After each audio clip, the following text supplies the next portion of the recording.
Everyone. তো আজকে দেখো সকাল সকাল এই বাড়িতে চলেও এসেছি। আজকে হচ্ছে এই বাড়িতে ছোট্টখাট্ট একটা অনুষ্ঠান আছে, মানে জ্যাঠা শ্বশুরের ছেলের যে বিয়ে হয়েছিল আমাদের বাড়িতে আমরা খাইয়েছিলাম, কিন্তু এই বাড়িতে খাওয়ানো হয়নি। ওই জন্য ওদেরকে নিমন্ত্রণ করেছি। তারপরে কাকি শাশুড়িও আসবে, অনেকে আর কি, অনেকের নিমন্ত্রণ আজকে। তো এই দেখো বরকে ভাত দিয়ে দিলাম। এসেই আগে বর যেহেতু দোকানে যাবে, শাক ডাল কই মাছ দিয়ে ফুলকপি দিয়ে আলু দিয়ে ঝোল করেছে মা, এটা সকালের জন্য। আর এই দেখো এখানে হচ্ছে কই মাছ মা রেখে দিয়েছে, আয়ান খেলবে বলে দুটো কই মাছ রেখে দিয়েছে।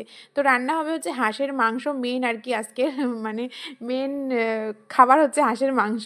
তো দেখো 5টা হাঁস নিয়ে এসছে, তো বাজার থেকে এরকম ছুলে নিয়ে এসেছে, আর বাড়ি এসে একটু পরিষ্কার করেছে আর কি। কারণ হাঁসের মাংস যারা খাও তারা জানো কতটা সময় লাগে হাঁসের মাংস আর কি, মানে ছাড়াতে বা মানে হাঁসের মাংস খেতে প্রচুর কষ্ট।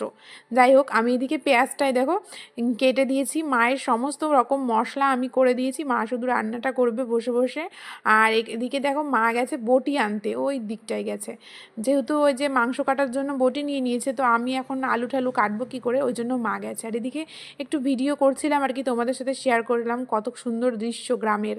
আর এদিকে অনেক রসুন, তো আমি ভাবলাম তাহলে গরম জলে ভিজিয়ে রাখি, সত্যি গরম জলে ভিজিয়ে রেখেছি 5 মিনিট মতো। তারপরে দেখো কত সুন্দর একাই খোসা উঠে গেছে।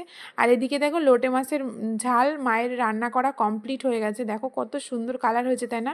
মা দেখলাম লোটে মাছগুলো আগে ভেজে নিয়েছিল তারপরে রান্না করেছিল, আমি কিন্তু এরকম কোনোদিনও রান্না করিনি। তারপরে এই যে মাংসটা কাটা হয়ে গেছে, কত সময় লাগলো সে আর বলার কথা না, অনেক সময় লাগে হাঁসের মাংস কাটতে, আর যেহেতু 5টা তো অনেক সময় লেগেছে।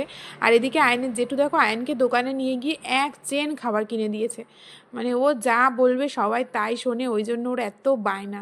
তো যাই হোক, মা গেছে একটু মাঠে গরু আনতে, ওই জন্য আমি আলুগুলো একটু ভেজে নিচ্ছি, মা চলে আসবে।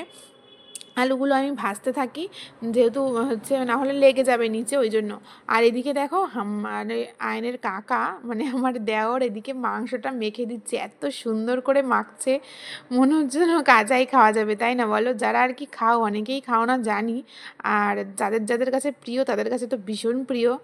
আর এদিকে দেখো মা দুটো কড়াই বসিয়ে দিয়েছে, কারণ এই কড়াইতে না ধরবে না, ওই জন্য ওইদিকেও একটা কড়াই বসিয়ে দিয়েছে। আর দেওরই হচ্ছে কড়ার মধ্যে দিয়ে দিল, কারণ শাশুড়ি পারবে না অত মাংস, ওই জন্য।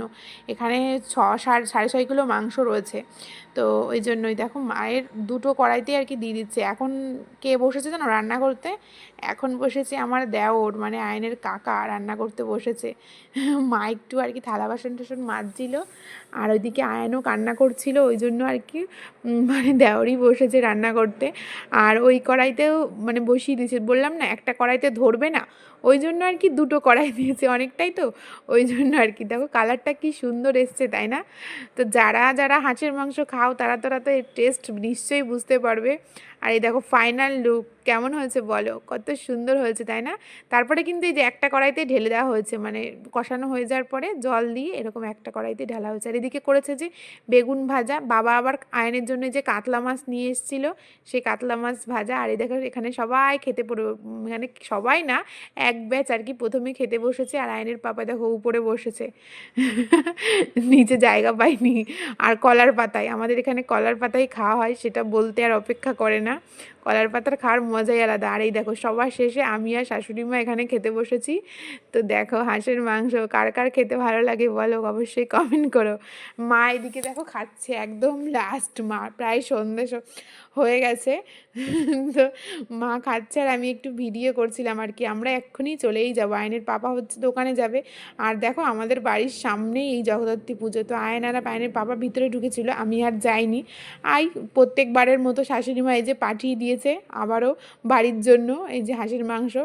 তো বাড়ি চলে এসেছি, মাংসটাকেও ঢেলে নিলাম। আর এদিকে দেখো মিষ্টি, ওই বাড়িতে তো মিষ্টির ছড়াছড়ি, মানে কত প্যাকেট যে মিষ্টি সে কি বলবো।